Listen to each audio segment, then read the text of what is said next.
What's up, guys? I think it's going. It looks like it. Alright. What's up, guys? Welcome to Superhero Chat. It's Lewis and Jonathan. The real Jonathan back That's this right. week. Live in full effect. So, I'm looking really tall. as you saw, today we're going to be talking about The Mandalorian. But first, news and notables. News and notables. I don't know about your comic book shops, but our comic book shop, what's the name of it? Play for Life Comics here in Wake Forest is going to have a killer Black Friday sale next week. So check your local comic book store and see what kind of specials they're doing.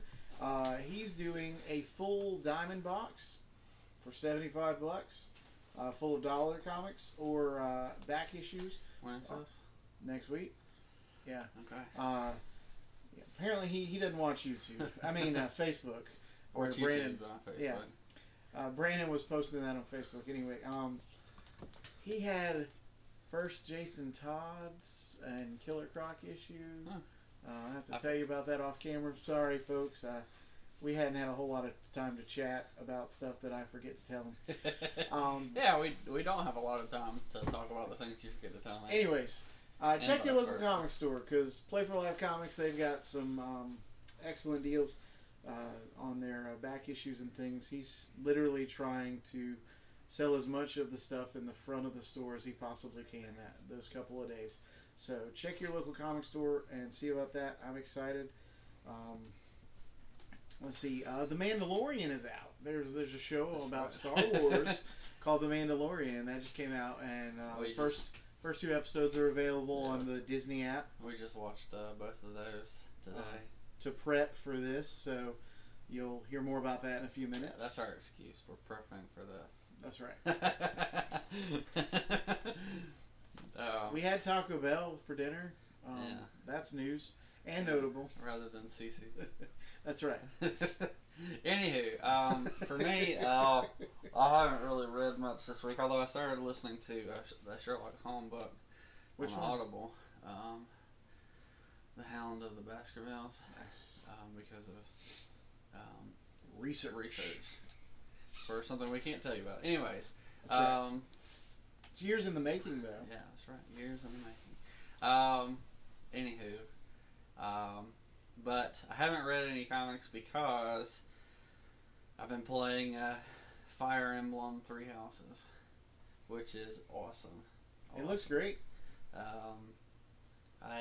There's a YouTuber, Shady Penguin. He did a playthrough of it, and I started watching a few videos of those, and I just was fascinated by the gameplay, and I was like, dude, I gotta get this. So finally got paid, son, so I went and bought it. Payday is a nice day, isn't it? It is. Till So I've been like bills come due. been like non-stop playing this game. It's been great. So that's pretty much all I've got. But if you haven't played it and you got a Switch, it's a really great game. Really fun. You basically it kind of feels like an old style Final Fantasy game to me. I could see that. I can totally see that. And all your choices matter.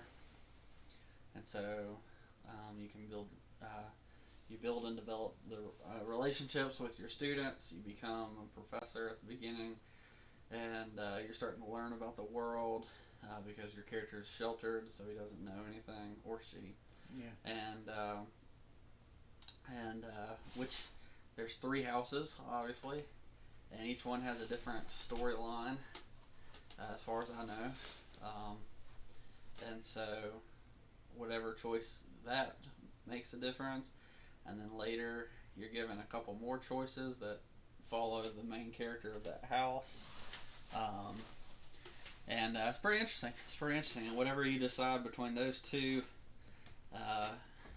events after you've decided your house determines the second half of the game, which I just got to. So pretty excited. It's a really fun game, and I think it's going to make for a lot of playthroughs. Sweet. Just so that you can play through each house and see all the different combos and stuff. Pretty cool. I haven't had a whole lot of time to read. We've been busy at my house. I have had time to watch stuff. My 3-year-old is into Doc McStuffins, so I've watched that with her. There you go. Do a full video review later. What's funny though is like some of the voice actors on there are pretty well known. Like one of the guys who used to do Yakko on the Animaniacs, I think he does one of the voices of one of her toys. Yeah. So it's always fun to be like, wait, now I recognize that voice from somewhere. She's like, hush, Dad, I can't hear what this thing. I'm like, don't talk to me like that, little girl. Anyways, but you just don't understand with your small mind. I've got a big brain. I did get to watch some Justice League cartoons with my son. We watched Hereafter, which handles the death of Superman, and Lobo's in it. And that was so. Those are such great episodes. If you've never watched them, highly recommend it. Dude, that's one of my favorite Lobo stories. Is when he's going around trying to be fill in for Superman. No, it's so great. Good. So good. And Wonder Woman's like, I'm having none of that. Like I haven't really cared for Lobo otherwise. Of course, I haven't read that series that you gave me. No, yeah. And are forcing me to buy all of. But it's just so that once you need to offload them, somebody will be right there. You'll be able to collect or hold on to hold on to them. Take them right back. But that episode is really great with him. That was really my first introduction to the character, and I just loved it. It was one of my favorite lines. Hawk Girl tells Lobo as they're fighting him in the watchtower to stay down, and John Jones is like, no, by all means, get up and leave. Yeah, man. And then I love the scene where Lobo's got Calabac pinned under a bunch of cars, and it's like, say it, Uncle, say it louder, I can't hear you. And he's about to throw another car. It's so great. But anyways. It makes you miss Superman. Yeah, right. Good Superman, anyway. Right. So Leviathan, they told who that was this week. Oh, really? Yep. So should I spoil it? Well, I don't care, so you tell me. Okay, spoiler alert for anybody listening. I haven't said anything too sensitive, but they revealed that Leviathan, in the event Leviathan, was Mark Shaw, the old Manhunter. Okay. Not Martian Manhunter, but the Manhunter before Kate Spencer back in the day. So some sort of random character that Bendis decided to dig out, dust off, and shine up, and then put on display as this big important spy guy. Okay. So I honestly was a little let down by that. I thought it was going to be somebody higher, like more prominent. I mean, I think the character's fine. Like, I enjoyed him in the old 80s stuff that I read that featured him and stuff, but I don't know. I thought it was wasn't as like, oh, okay, you know. But DC's underwhelming me at the moment. Kind of like when they revealed the Dr. Oz. No. And it turned out to be just Jor-El. Yes, no, that's absolutely, yes, okay. I thought you were going somewhere else. Yeah, that's another example of being underwhelmed. And then Wally as the killer in Heroes in Crisis. Yeah. Well, that wasn't underwhelming as much as it was infuriating. Yeah. Yeah. Anyways, sorry, that's old news. All right. Do we talk about stuff and not mention Superman, Wally West, and how we are displeased with Bendis and King and their writing of these characters? Gotta find some way to put it in there. That's right. Every one of our tags features these topics. In case you've forgotten from the last 100 videos where we talked about this. We won't go into too much depth, but yeah, I don't know. So Disney's app launched, and right. So getting into the Mandalorian, because I don't really know of any other know that we have any news and notables other than that. Well, I guess that last other thing is I'm getting pretty excited about the Scooby-Doo Oh, I saw the preview for that. I watched that. Yeah, awesome. we should have done a reaction vid. We'll but, have to do that sometime. It looks awesome. It looks hilarious. Looks I like the scene where Velma's like talking about the clue she's got, and it's like it's got the smell of cigar smoke and 12-year-old scotch. And then Daphne's like, that sounds like my dad. That's not my dad's. Not the villain, is he? So, but yeah, I'm excited about that. I actually recently watched a review of the whole Scooby-Doo Apocalypse. Oh, the comic book series. J.M. DeMatteis wrote that. So, I think it sounds pretty interesting. It's a definitely different take. So I didn't actually read it. I just watched the overview of the story. Because by the time I heard about it, it was like halfway through. I was like, it's over now. So maybe one day I'll collect a trade. I don't know. You'll probably have a few trades because it was quite a few issues. Yeah. Anywho, but the new Warner Brothers Scooby Doo looks good. Looks interesting. So, I like the animation. Yeah. So it looks like they're trying to get to the heart of the show. I'll just say, which I appreciate. As an '80s kid, as long as they don't undermine a pup named Scooby Doo, I'll be okay. Yeah. Yeah. And if they include red herring, I'll be even more okay. Now here's a side question. What are your thoughts on Scrappy Doo? I love Scrappy Doo. Me too. I felt that there was I don't know, he added something in my mind positive to the show. Yeah. When he was on there, I always thought he was funny. I just love that. I love Scrappy Doo. So Let me at him. Let me at him. Anytime he was there, because it made it interesting for Scooby because he had to protect Scrappy, who didn't want to be protected or didn't think he needed to be protected. Right. And there were a few times where Scrappy legitimately recognized, oh, I need to not do that. Right? So. It's because he looked up to his uncle so much. Yeah. Anyways. Roll Raggy. So we're excited about that show, obviously. Really, the scene with in the preview with Shaggy and Scooby is what. Are you talking about where they were on the beach? Yeah, and then he gives them the sandwich. Well, and the Scooby Doo. Oh, the collar. The collar. Yeah. So, anyways. Heartstrings. Yeah. Bling bling. All right. So Mandalorian.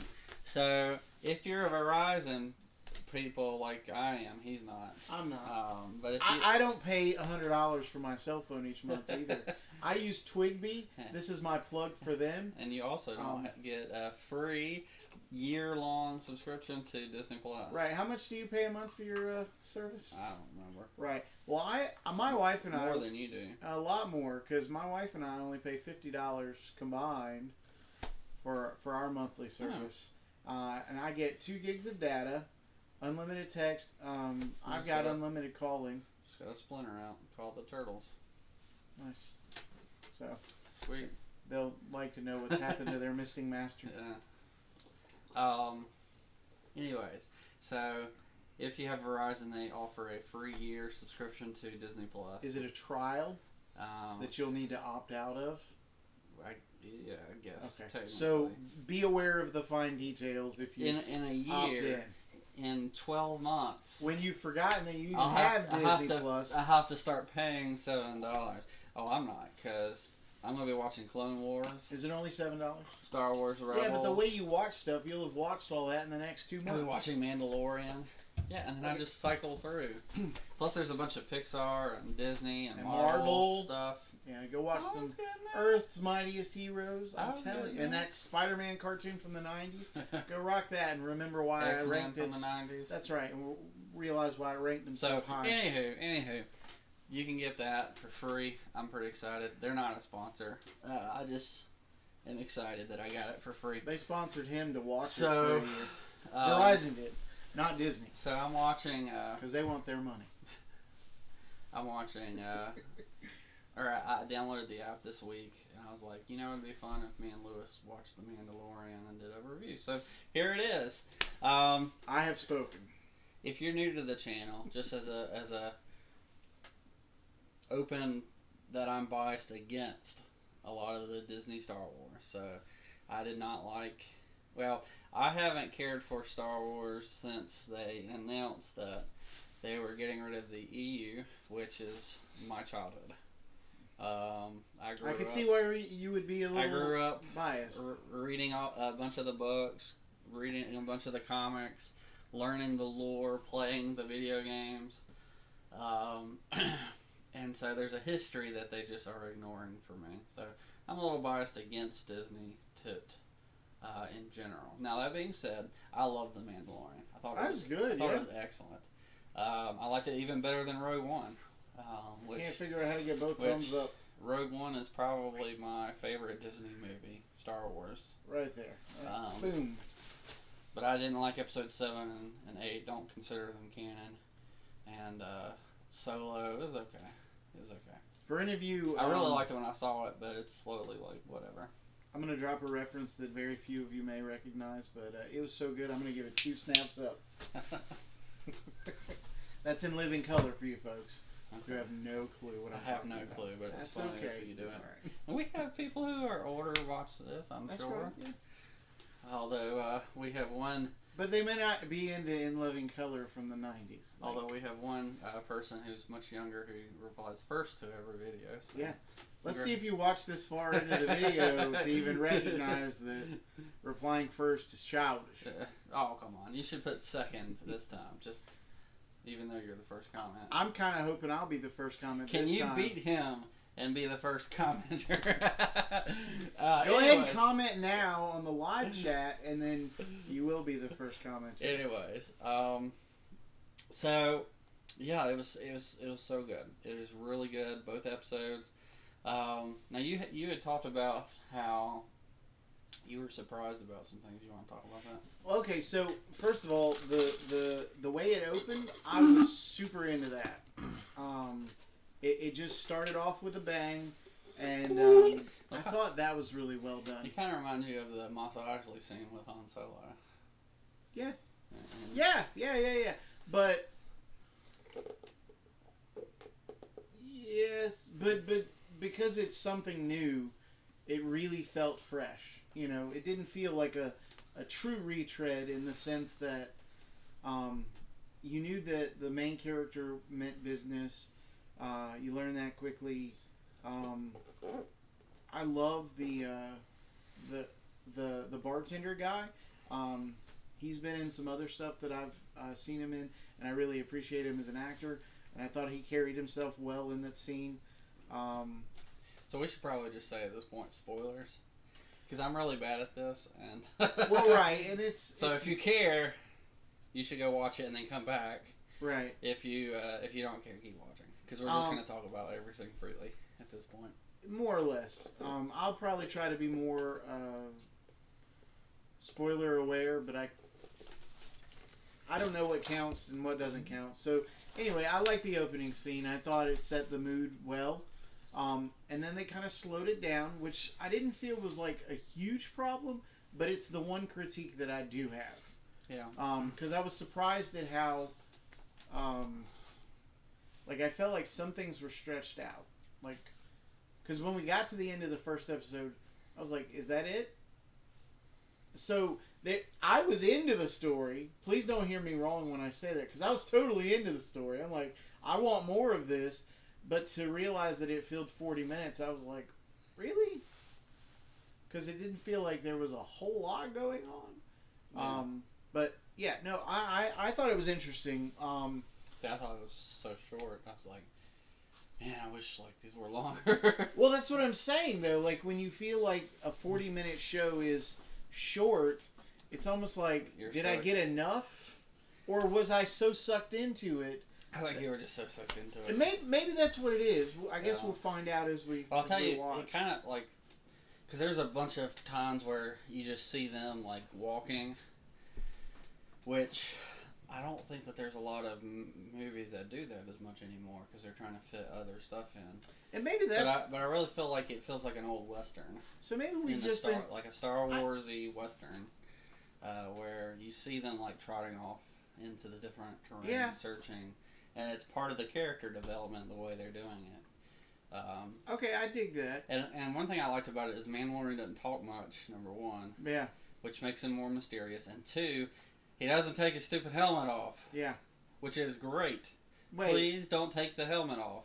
Wait, a Disney character who's wearing a mask who doesn't immediately remove the helmet at the first mention of the fact that he should remove his helmet? Yeah. Well, they even say, like, you should take the helmet off. Yeah. And I was like, please, no. Yeah, well, I was worried. Okay, well, I was like, I want to see, but then I was like, no, don't take it off. just keep it on. Yeah. I don't like, I like Spider-Man to wear a mask. I like Thor to wear his helmet. I don't mind Spider-Man's Iron a little Man. different because he's got the dual life. I think Darth Vader. I'm talking about when he's being Spider-Man. The mask should stay on. True. I didn't mind Iron Man with the heads-up display. I thought that was actually very ingenious to achieve both the he doesn't take the mask off and the we get to see his face. Yeah. Stuff. But anyway, I digress. Only at this moment because we want to talk about the Mandalorian. Yeah. Well, I think there's a lot of characters that are known for wearing masks all the time. You think of Deadshot. What did they do in the movie? They took his helmet off. Yeah. I was glad they at least put it on at one point, but they barely even did that. Like, right. Why would you take and make the one character who always wears his mask Will Smith? Yeah. I thought Will Smith did a good job. He's a great actor, but I'm saying, like, he should never be Deadshot. Yeah. Like, Deadshot should always have a mask on. Well, I thought it would have been just as good with his mask on. I feel like there could have been times in the movie, especially when he's in prison, that it would be okay for him to have the mask off. Right. But other than that, when he's on the field, he should have his mask on the whole time. And we wouldn't care. But he does. Because I really do. Yeah. I think it's more of an actor thing. So you need to find they need to start finding actors who are okay with having masks on. Like Hugo Weaving. Yeah, I was about to say. Hugo Weaving. V for Vendetta, great. Dump as much money on his lap episodes as 4 it through takes for 6 him to... with Darth Vader wearing a helmet, beautiful. Right. He doesn't take it off, and the couple times you see him with it off, he's quickly putting it on. Like when he's in the regeneration chamber, and you just see the back of his head, it just makes it even more scary. Like, okay, there is a person underneath this thing. Right. And I think that works well for Mandalorians, because with the Mandalorians, a lot of the reason they wear the armor, one, it's super dense and really good protection, and two, it's a scare tactic. It keeps people from seeing through them, humanizing them. They just see them as these war machines, and it's the same reason for the clone troopers why you never see them take the masks off, because one, the Empire sees them as expendable, and so if they take the helmets off, they become humanized, which is why Clone Wars series took the helmets off, because they wanted to humanize the clone troopers and make you feel like, oh, hey, there's actual people here. These are individuals, even though they're all clones. Whereas, and that's why all the clones gave each other nicknames based on their numbers. So they didn't just go by their numbers most of the time. They gave each other cool nicknames based around the numbers, or based on their role. They all tried to stand out from each other, even though they looked identical. The Mandalorians don't do that. The Mandalorians, their background is that they're warriors, and they're well, we talked about this. Like Lewis, I'd love to hear about their religion. I don't think that they really have a religion. Well, there's a reference made at one point where he's asked to put his weapons down, and he's like, weapons are my religion. Are part of my religion. And so I was like, wait, is there a whole mythology behind Mandalorians that I'm unfamiliar with? There is, but right. But not, I was not spiritually. Right, because I was interested in that. I'm like, let me look into mythology. The mythology. They believe in dying with honor and dying in battle. I don't think I'm sure they believe in an afterlife. I don't remember too much about that. Let us know in the comments if you remember. But they live and die by their armor, by their guns. There's another race. I forget what they're called. I think it starts with an E, and they. It's not Ewoks, right? Um, and their battle armor is really light. Okay. Because they value fluidity and speed rather than protection.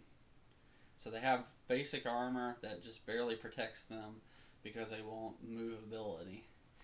The Mandalorians, on the other hand, think that they're idiots and put the heaviest battle armor they can possibly wear, and they still manage somehow to be pretty agile. And they carry some of the biggest weapons and the most coolest weapons. Yeah, I want that rifle he's got. Although I will say it's interesting to see because again I'm an EU guy, so that's canon for me. But I'll consider this canon right now because it hasn't broken canon. It's interesting to see because we knew that Jango Fett and Boba Fett have Mandalorian armor.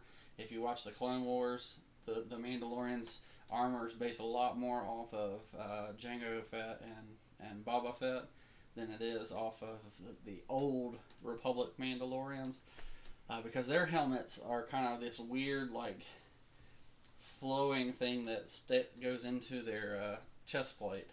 Kind of like Ronan the Accuser's. Yes. So Ronan the Accuser from Guardians of the Galaxy 1, their armor looks a lot more like his. And instead of like the T, it's just like a simple visor right here. It's really interesting. But I was thinking like how over the thousands of years, from the Old Republic to the A New Hope, which is the standard of Star Wars time, which is the destruction of the first Death Star. Right. The Battle of Yavin. So there goes before Battle of Yavin, BBY, and ABY after Battle of Yavin.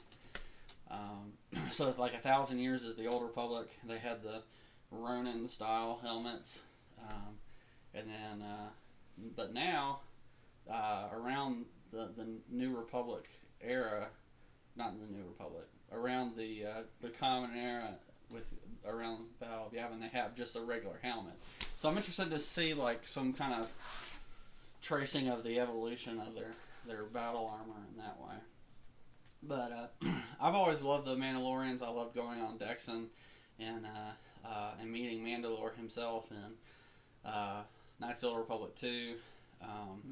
I enjoyed meeting the Mandalore and seeing some of the politics of Mandalore in Clone Wars series.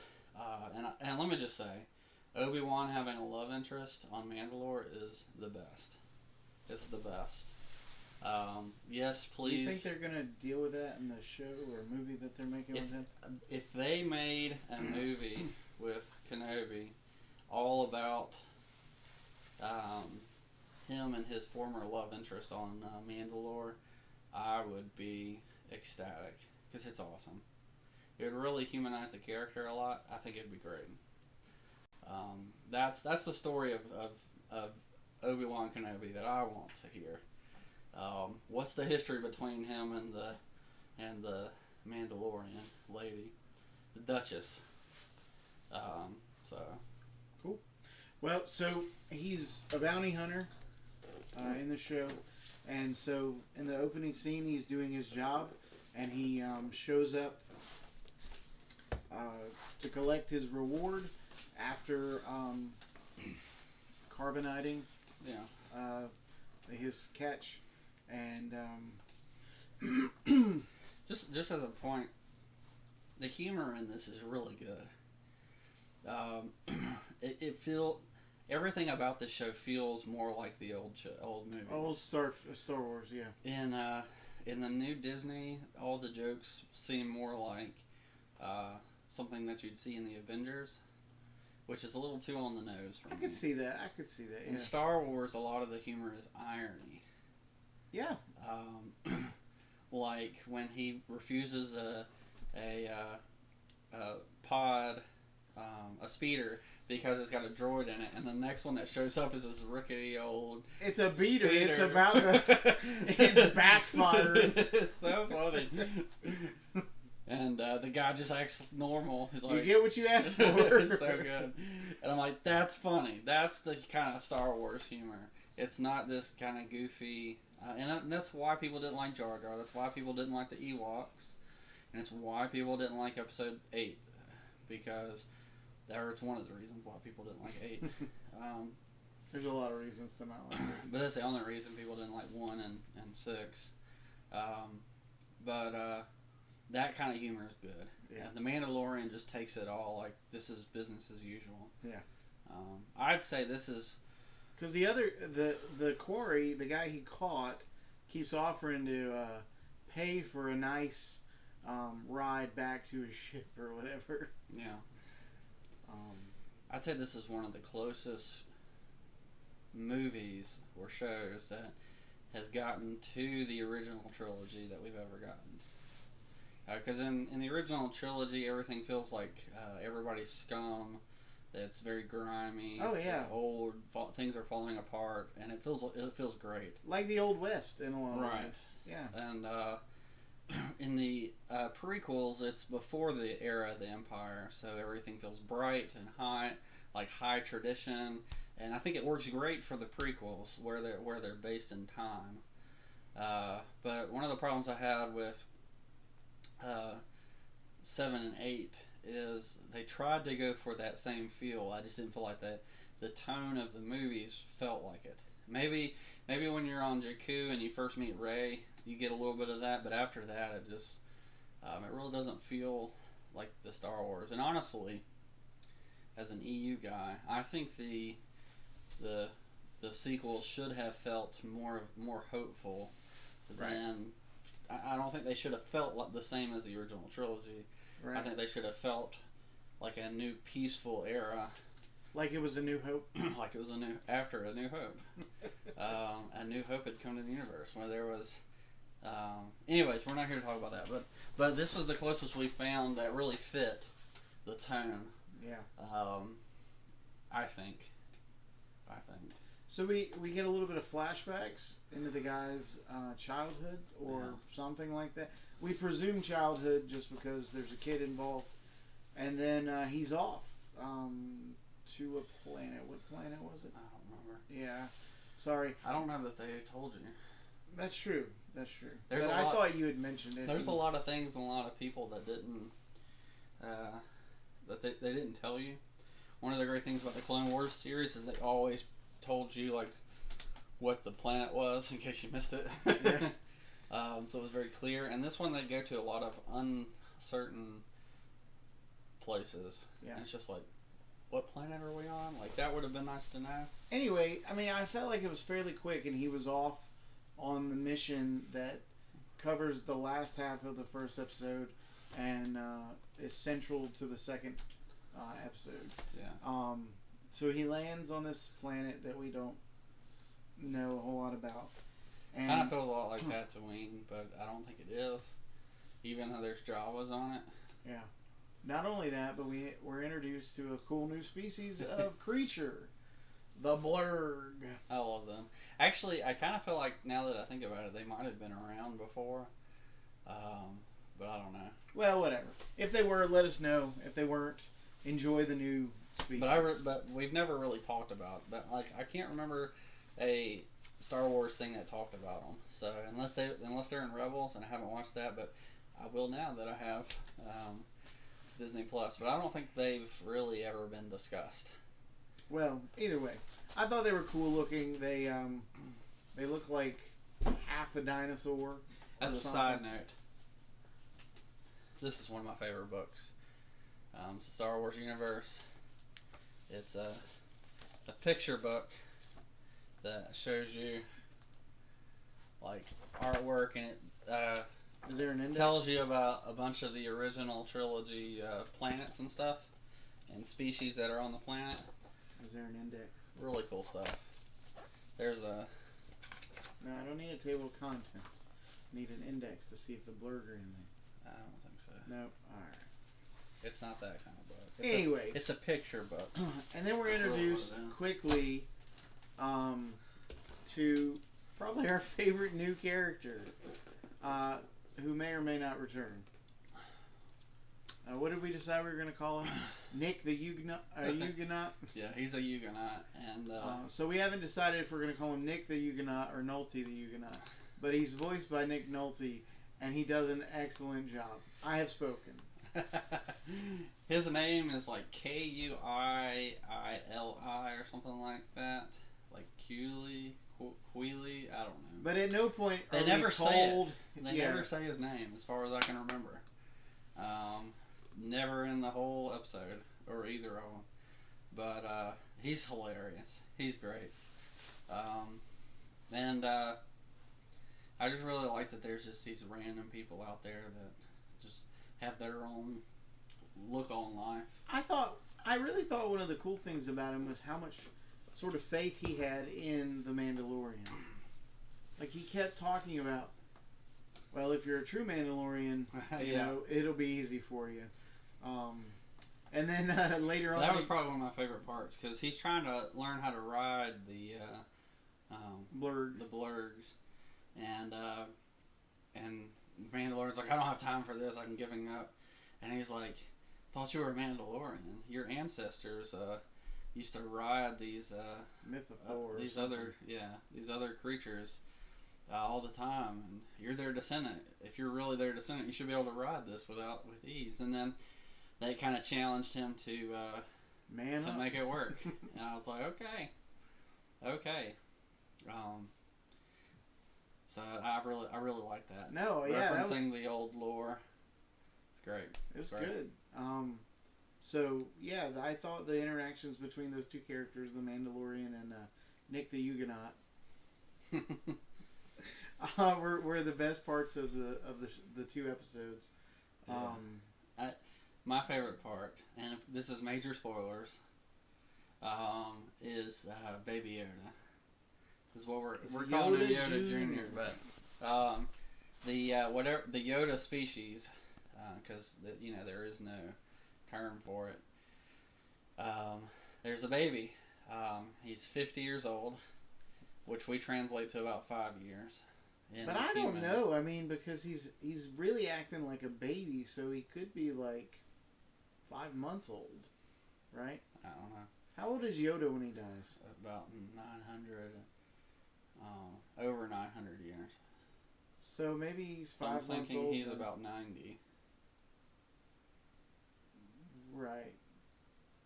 Thinking about a century is about 10 years for us. All right. I don't know. Anyways, he's awesome and he's adorable. Yeah. And pretty much every time I see him, I'm like, oh my goodness, this thing's cute. Yeah, you just want to squeeze it. I want to buy one for I'm my like, daughter. I want one. I want to buy one for my daughter. Yeah. I don't usually look at things. He's the best part about the second episode. I knew he was coming because I watched the Super Carlin Brothers. They did a video talking about their species and where they came from. And I just... super epic spoiler coming in 2, 3, 1. He apparently can use the Force, and that was cool. That's something that they talk about as well. That all their species that we've ever encountered, and I think that's like 5 of them, in all of Star Wars universe, they all have the Force abilities. Yeah. So we've got the guy from the Old Republic. Forget his name. That's okay. And then we've got 2, Yoda and Yaddle. We've got this guy. And I think there's 1 or 2 more that we've encountered in random places. But, yeah, it's interesting that a 50-year-old Yoda species has the Force, which I think that their species is just naturally attuned to the Force. Is my full of midichlorians. My theory. But, man, he's great. He helps the Mandalorian out a couple times. My favorite time is he tries to heal the Mandalorian's arm. And so he hops out of his little egg and is walking over to heal him. And the Mandalorian just sees him at the last second, picks him up and puts him back in. That's hilarious. It's like, great. See, that's funny. And there's nothing to it. It's just him being like, go back over here. Yeah. So, another thing that I liked, unless you had something to add. I was just going to go to the end of the first episode with the... apparently he's not the only one working on finding the asset, as they call it in the show. And for a hot minute, we thought it was going to become a buddy cop show. Oh, I know. That's where I was going. I was very disappointed that IG-11 didn't get more screen time. Because that guy was hilarious. He was great. I will self-destruct now. No, you won't. Stop talking about it. Cancel that. So, IG-88 was a bounty hunter in episode 5. And they can't use him because they have to pay royalties to Lucas. And so they have IG-11. There's a whole bunch of the IG series. They were all made as, I think they were made as assassin droids. They were definitely made as battle droids, and they work really well in battle. Although I'm kind of partial to the HK series myself, they're made specifically as assassin droids. But I do love me some IG-11, and I was disappointed how he ended. Although he could come back, he is a droid after all. Right, that's true. We'll see. I won't say more than that. But it added tension. Yeah, it was because you're like, I don't want this robot to die now. Well, it was funny because I feel like most of the show was something bad happens to the Mandalorian while he's trying to just. You kind of feel for him. He's just trying to do his bounty, do his job, and all these things just keep, getting in his way, and he just has to stop them from making things worse. Yeah, life keeps on happening. He's like, great, got to deal with this now. And so he rushes in to help the droid who's making a mess of his plans, and then he has the the Jawas. He's like, that's how the second episode starts. He comes back and they're picking his ship clean. Gotta deal with the Ewoks, or the Jawas now, and I love the Jawas. They were funny. And I love that they told him that he had terrible Jawa speech. That was good. You sound like Wookiee. That was great. So, Nick the Huguenot helps him though. Communicate with them, and there's this wild scene where he has to do them a favor, and you have no idea what's coming, and it was good. It was really good. Oh yeah. But when you realize that was every bit of that episode, you do feel like you're like, shouldn't there have been more? But again, like, I want to believe, like what he was saying, that what happened was I was so sucked in that I just wanted more. But I did feel like this episode was... well, I think they were very simple. Yeah. They weren't elaborate. And I think that works well for the series.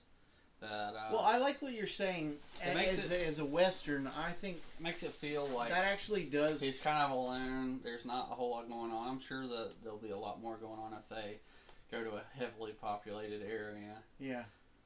Well, I mean, so I like to watch Westerns. I'll sit down and watch them with my kid, even though on the surface they appear to be more violent than a lot of kids shows that I'll refuse to watch outright. But like, I'll sit down and watch Gunsmoke or Bonanza or The Rifleman or something like that with my son, and there's a lot of killing in it.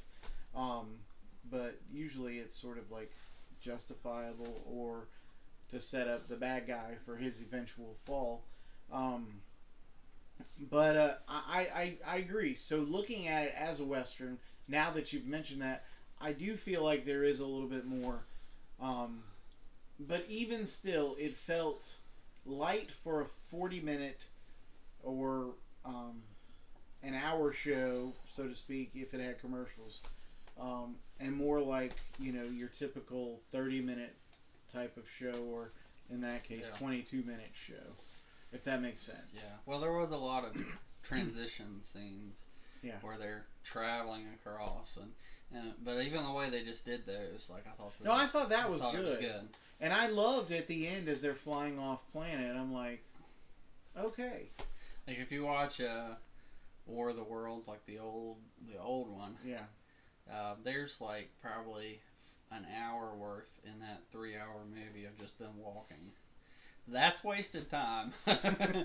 This is not wasted time. Right. The way that they do it, it really like builds where Right, he's because going you're actually learning something about the characters or the planet. as as Baby Yoda gets out of the pod and he's like, "Get back in there." So I thought that was really well done.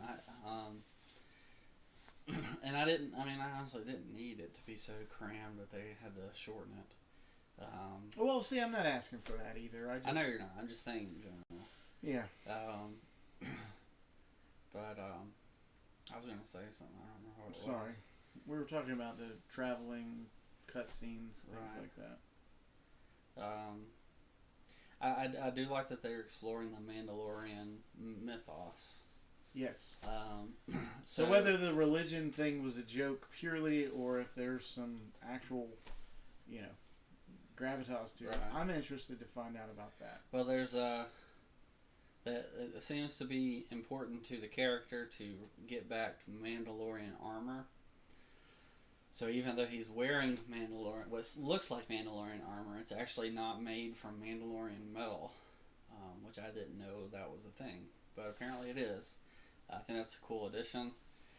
Maybe it's somewhere in the EU, I don't know, but I haven't come across it as far as I know.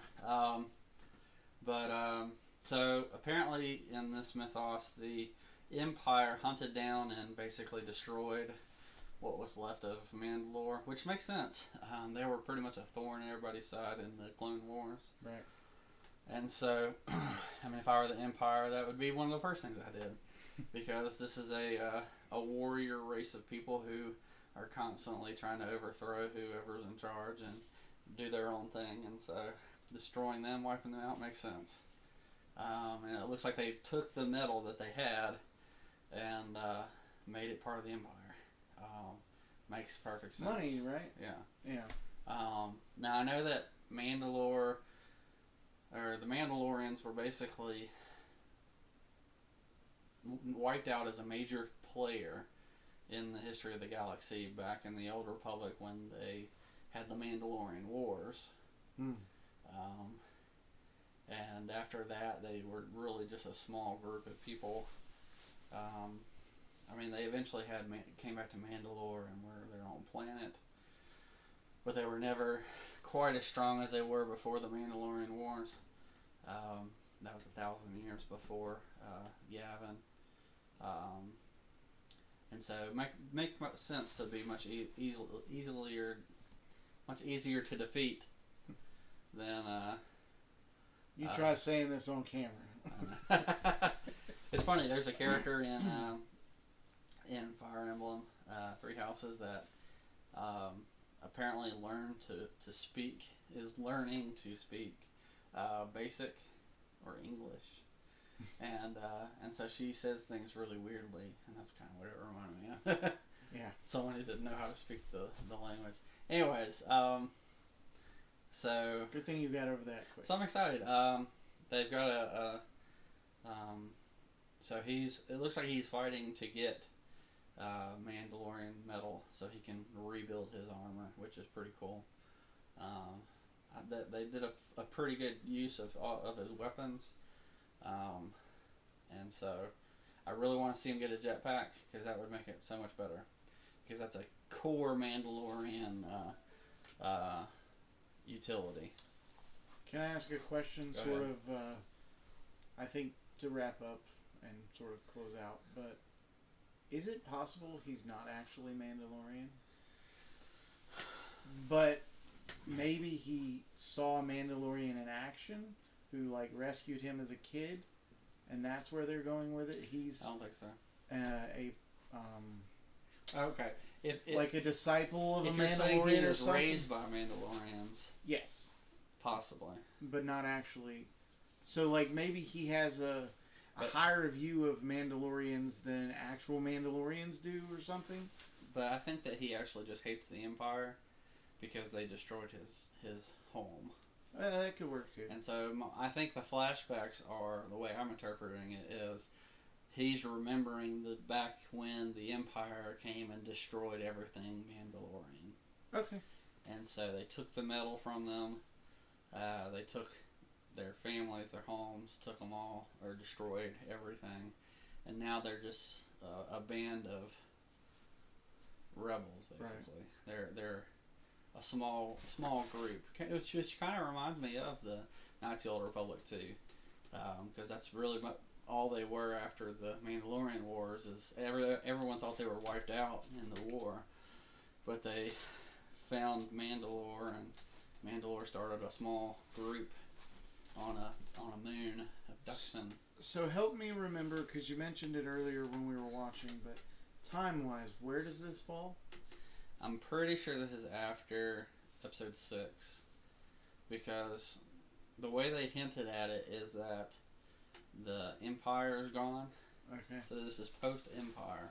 The Republic would never destroy Mandalore unless they actually fought against them, which they didn't. So this has to fit after episode 6, because the Empire is gone, is my understanding. And now stormtroopers are being hired out because they've got to find work.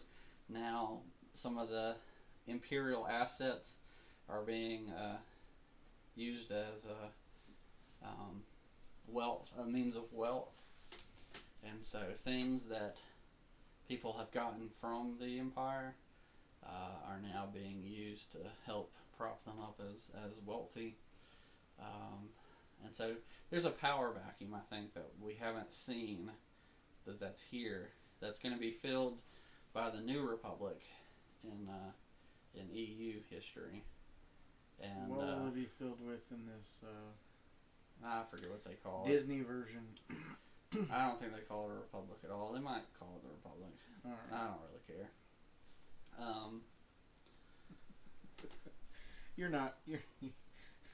You're not holding a grudge. No. Yeah. You're not bitter. DC can be, or Disney can be wrong. You know, it's okay. Well, that's okay. Disney and Marvel have been doing it wrong for years. So, anywho, so I'm almost positive it's after 6. I haven't read anything about it. Yeah. I just saw the commercials, so they don't really do well to place it in time, which is why you use the scroll, which they didn't have in the beginning, which isn't really a big deal for me because it's a TV show. The nature of it didn't really feel like it needed it, although it's been pretty much in every Star Wars thing until Disney, so thanks Disney for getting rid of the things that were expressly Star Wars. True to Star Wars. And making it other.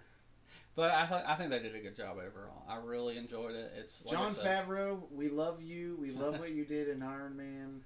And we even went back and watched you on Friends just to prove that you were in it to this guy who forgot.